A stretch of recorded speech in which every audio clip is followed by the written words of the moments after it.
What's going on, everybody? King of Dragons 5000 here, coming at you with another figure review. Today we'll be having a look at the Mcfarlane Tours Mortal Kombat 11, the Joker. And so here we have the Mcfarlane Mortal Kombat 11 Joker pose and out of the packaging. Before we take a look at the figure, let's actually run through his accessories really fast. The Joker does come with 2 accessories. He does come with his knife, which is really big. I do like it. It fits in his hands nicely. And then he does come with his cane, which is also really nice. It's a little bit thick on the handle, but it still works really nice. And then he comes with a Mortal Kombat display stand. Other than that, the Joker doesn't come with any other accessories, so let's actually move on to his details. And so here we have a closer look at the Mcfarlane Mortal Kombat Joker, and I have to say I really do like this figure. Now, mine does have paint error when it comes to his eyes. You can see his eyes aren't quite where they should be.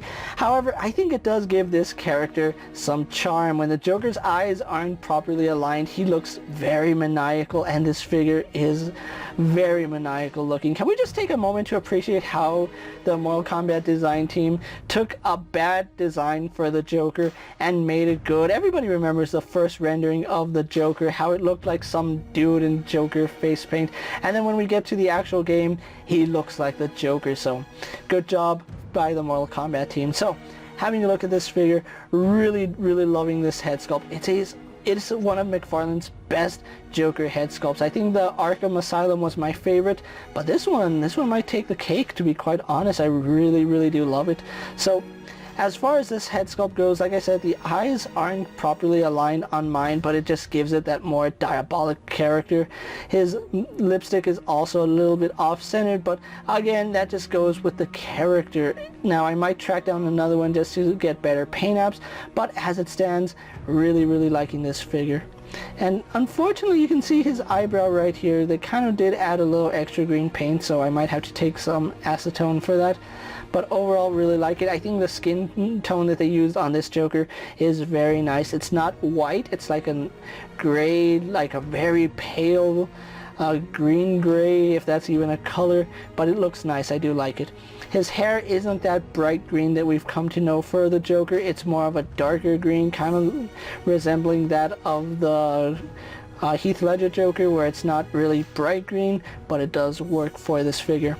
Having a look at his costume, it's a very simple Joker design. Now, we just have a green shirt. He does not have the vest that we've seen with most Jokers, and this is from his design in the Mortal Kombat 11 game. This isn't any from his DC appearances. This is from his appearance in Mortal Kombat 11. He does have his rose right here, which can spit acid, which kind of would have liked to see an accessory with that spitting acid. That would have been really nice. Really loving the design on him. You can actually see how much sculpt went into this figure, and there does appear to be some wash on it, just because there are some dark spots and some light spots going on it, and it's very nice. You can see he does have, I'm guessing these are suspenders that go all the way over, but it also does look like it's part of his suit, so could be suspenders, could be the shirt, who knows? Only the Joker knows. So moving on to his coat, really lovely detail on his coat. You can actually see they did a good job sculpting some texture right here into his coat.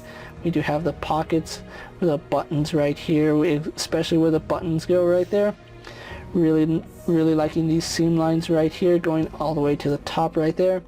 On the back, we do have this really nice pattern on the back, which comes to here, going down to the tail. Now, it's not your traditional tail for the Joker coat where it's cut in two. This one is actually just a single piece. It still looks really nice, and I do like the seam lines and the seam work in it. Having a look at his sleeves, you can see that it does go to his buttons, where surprisingly, he is missing a few buttons right there. Is it the same on this side? Yes, the Joker is missing a few buttons on both sides, so that's really nice. He is wearing his dark purple leather gloves, which work for this figure. Moving on to his pants, you can see there's a belt sculpted on, but it's not painted. I want to say that's accurate to the game. I'm not sure. I haven't seen the render for the Joker in a while, but I want to say it's accurate, but at the same time, I have a feeling his belt is supposed to be black.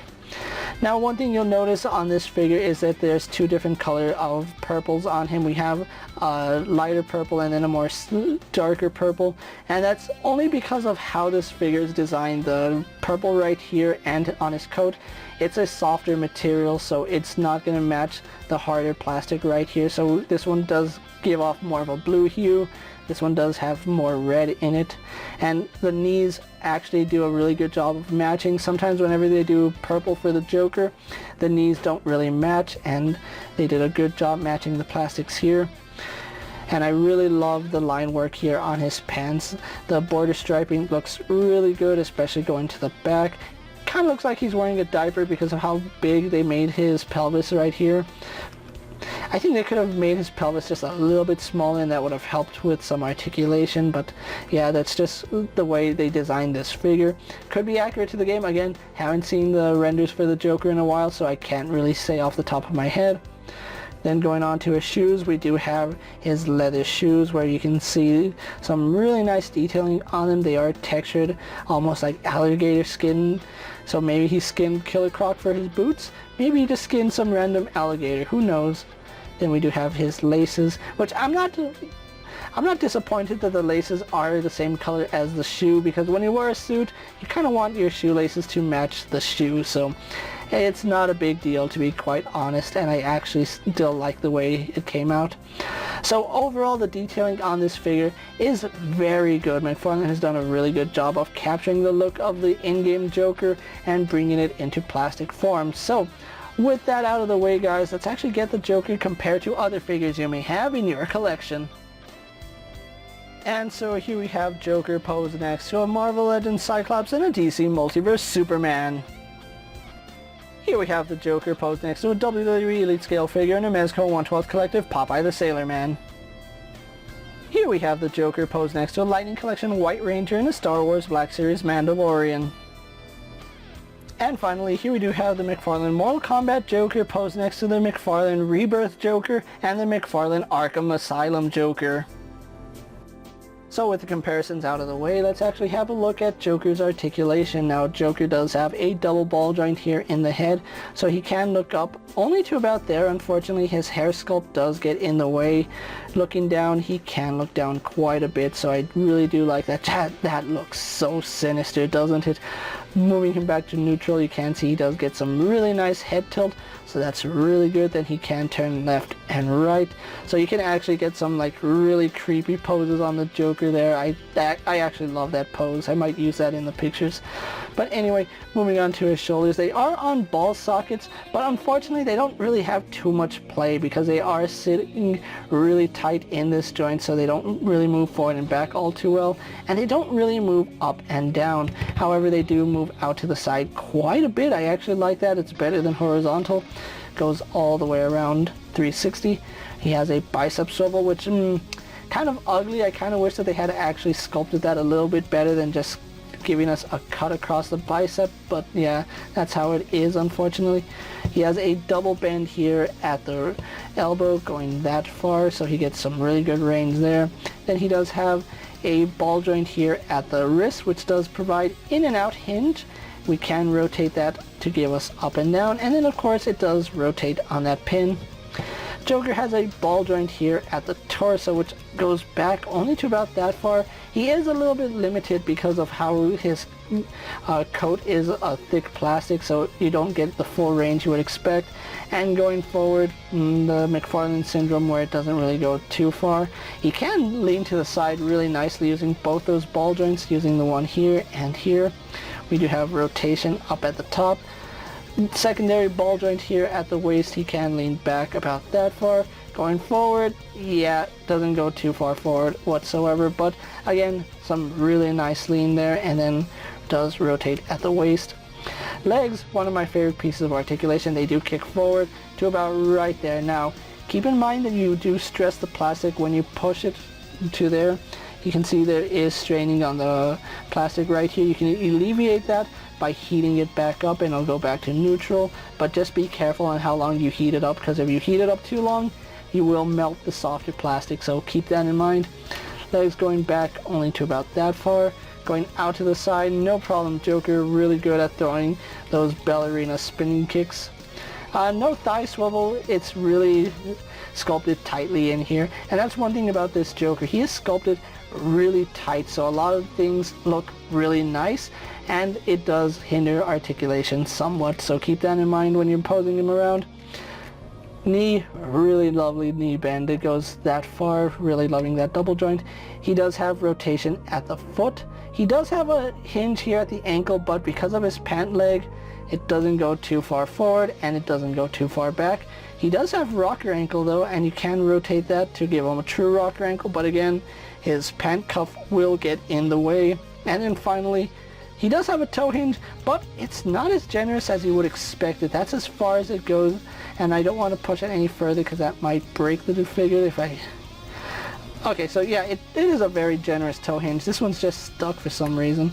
But yeah, that's Joker's articulation for you guys. So what we're going to do now is get the Joker pose for my final thoughts, and then we'll wrap up this review. And so here we have the Mcfarlane Mortal Kombat 11 Joker pose for my final thoughts.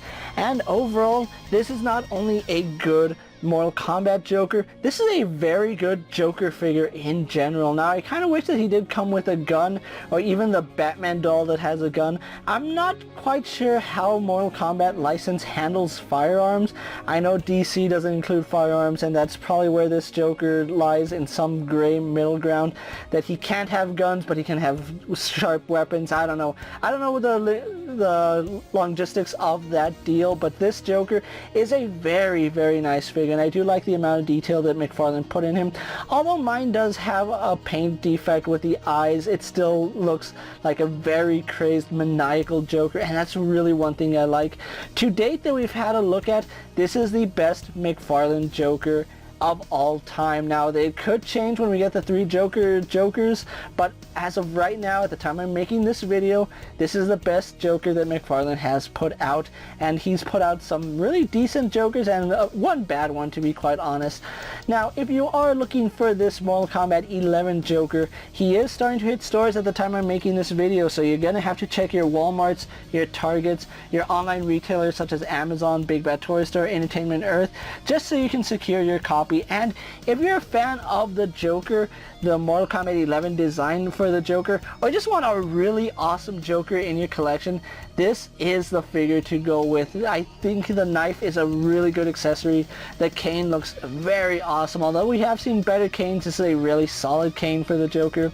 I can't say enough good things about this figure, although on mine he does suffer from a little bit of paint error and a really stiff shoulder, but other than that, still a very solid figure. And you can see you can get him posed in a lot of neat poses. I actually have him in a 3-point stand with his cane, so that's really awesome. So if you're looking for this Joker, definitely pick him up, because you're not a Joker fan if you don't have this figure in your collection.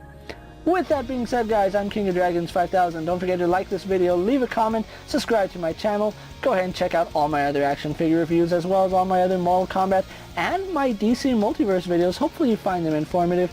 As always, if there's a figure you'd like to see me review, let me know down in the comments, and if it fits in my collection, I'll gladly have a look at it.